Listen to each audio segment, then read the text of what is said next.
A knight wrapped in steel sounds invincible, but bringing one down was actually a complex and brutal science.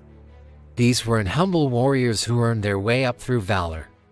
Most knights were born into wealth and power, basically medieval trust fund kids who happened to specialize in killing. Training started at 7 years old when noble children got shipped off to other castles to learn the warrior trade. No gentle childhood here. These kids spent every single day learning to swing swords, master the joust, and ride horses at full gallop.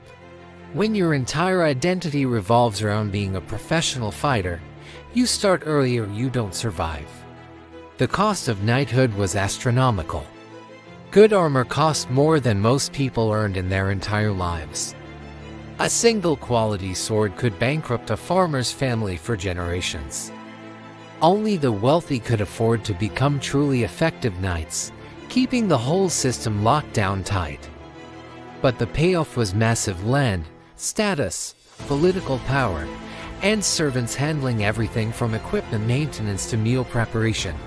Yet all that wealth meant nothing if you couldn't survive actual combat. Medieval plate armor was essentially a walking tank made of 55 pounds of steel.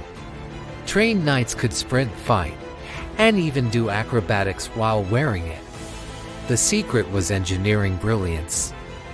Armorers spent years learning to shape steel plates that moved with the body through carefully designed joints. Good armor made knights nearly invincible against most weapons. Swords bounced off like hitting a car door. Wood-chopping axes barely scratched the surface. Even powerful bow arrows would slide off curved surfaces. The breastplate alone was a masterpiece, shaped like an upside-down teardrop that redirected arrows instead of absorbing them. Medieval armorers understood deflection angles centuries before modern engineers named the concept. Underneath the plates, knights wore chainmail protecting gaps where plates couldn't reach. Every joint, every flexible spot had thousands of interlocked metal rings standing guard. It was wearing two suits of armor simultaneously. The price? More than most people earned in several lifetimes. The difference between a peasant soldier and an armored knight was like bringing a stick to a gunfight. But smart enemies figured out that if you can't break through armor, you find ways around it. Hitting a knight with a sword was like trying to cut through a car door with a butter knife. Medieval warriors got creative fast. War hammers became the knight's worst nightmare. These weren't tool-shed hammers but weapons designed to turn armor into dented mess and the guy inside into soup. The spike could punch through metal while the hammer side delivered bone-crushing blows. Physics did the work. All that force had to go somewhere, usually the knight's ribs. Maces were basically metal clubs with attitude problems. Knights called them can openers for good reason. One solid helmet hit could ring a knight's bell so hard he'd forget his own name. Polearms turned knight fighting into precision games. Halberds combined axe, spear, and hook into one terrifying package. That hook could yank a knight off balance, turning expensive armor into a liability. English longbows were siege weapons in human hands. Skilled archers could drive arrows through pennies at 200 yards, and knights learned to respect that accuracy the hard way. Crossbows were the medieval equivalent of bringing guns to knife fights.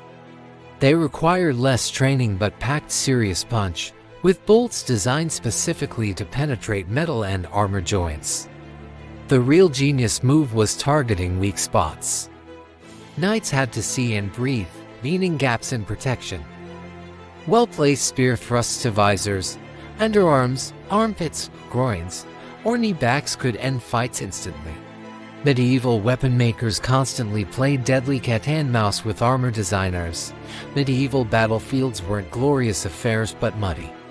Chaotic nightmares where mighty knights died in humiliating ways. Knights charging across rain-soaked fields would fall, becoming 200-pound flip turtles. Getting up in full plate while people tried killing you wasn't easy, Many survivors of initial fighting died simply because they couldn't stand back up fast enough.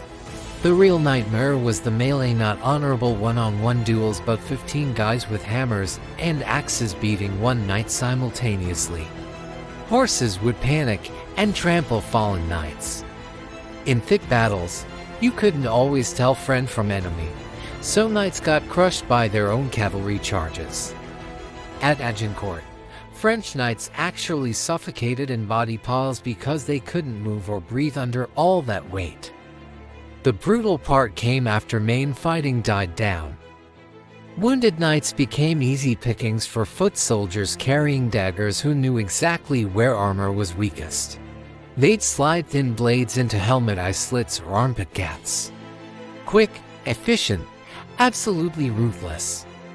Warhammers were particularly nasty, transferring force through metal. Knights ended up with massive internal injuries even when armor looked intact: broken ribs, crushed organs, concussions. English longbowmen didn't need to pierce armor to be deadly. They'd aim for horses instead, sending knights crashing down.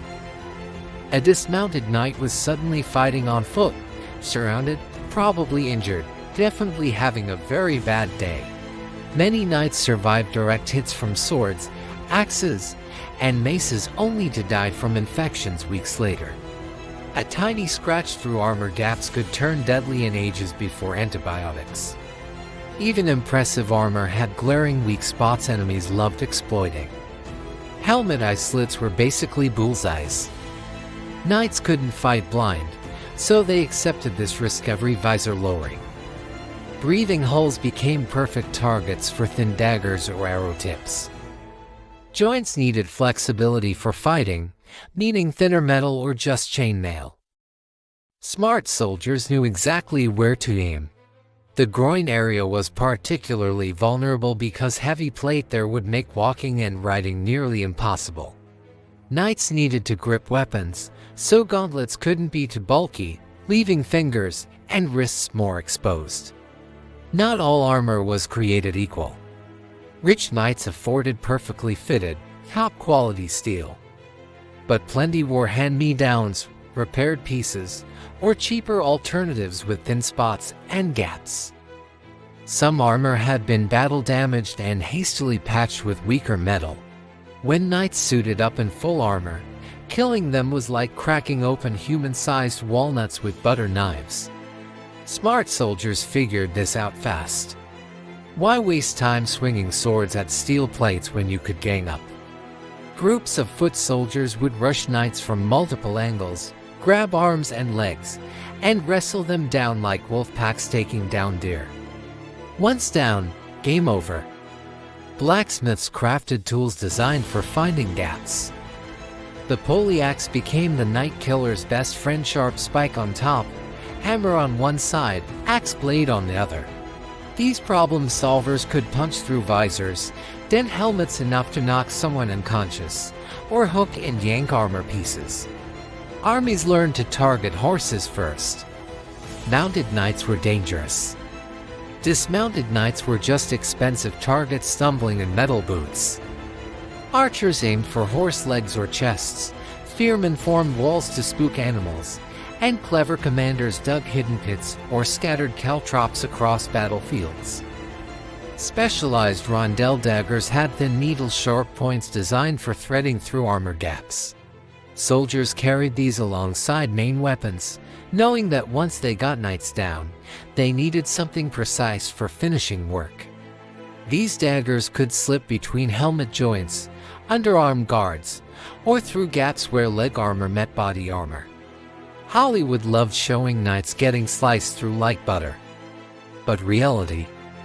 Most knights walked away from direct sword hits without scratches. Their armor was basically steel fortresses wrapped around bodies. Even the strongest warrior swinging swords couldn't cut through quality plate armor. The blade would just bounce off like hitting brick walls. Knights weren't just surviving, they were often making serious money from battles. Instead of killing enemy knights, smart soldiers would capture them alive. Why? Because knights were walking treasure chests. Their families would pay huge ransoms to get them back, sums that could buy entire villages. Dead knights don't pay ransoms. Chronicles tell us knights weren't clunky robots stumbling around battlefields. Old writings describe knights doing somersaults while wearing full armor. They could run, jump, and move with surprising grace. These guys trained their entire lives in this gear. To them, wearing armor was like wearing clothes. The biggest myth. The lone wolf knight charging into battle solo. Pure fantasy. Real knights fought as organized units with their own squires, men-at-arms, and support teams. They had tactics, formations, and battle plans. Each knight brought multiple horses, backup weapons, and small armies of helpers. Medieval warfare was a team sport, not individual showboating. But even the toughest, most skilled knight could die from the smallest mistake. One wrong step on muddy ground, and you're flat on your back with enemies swarming. A tiny gap in armor maintenance, and suddenly a dagger finds its way through. The difference between life and death often came down to pure luck. Many knights survived dozens of battles only to die from something completely random: a falling horse, getting trampled by their own side, suffocating in body piles, heat exhaustion inside their steel shell. The armor that protected them could also become their tomb under wrong circumstances. Medieval warfare was a brutal lottery where even the best prepared could lose everything in a heartbeat. That's the real story of knights, not Hollywood heroes. But skilled survivors playing deadly odds. Remember to subscribe to the Medieval World channel for more fascinating historical truths that shatter the myths.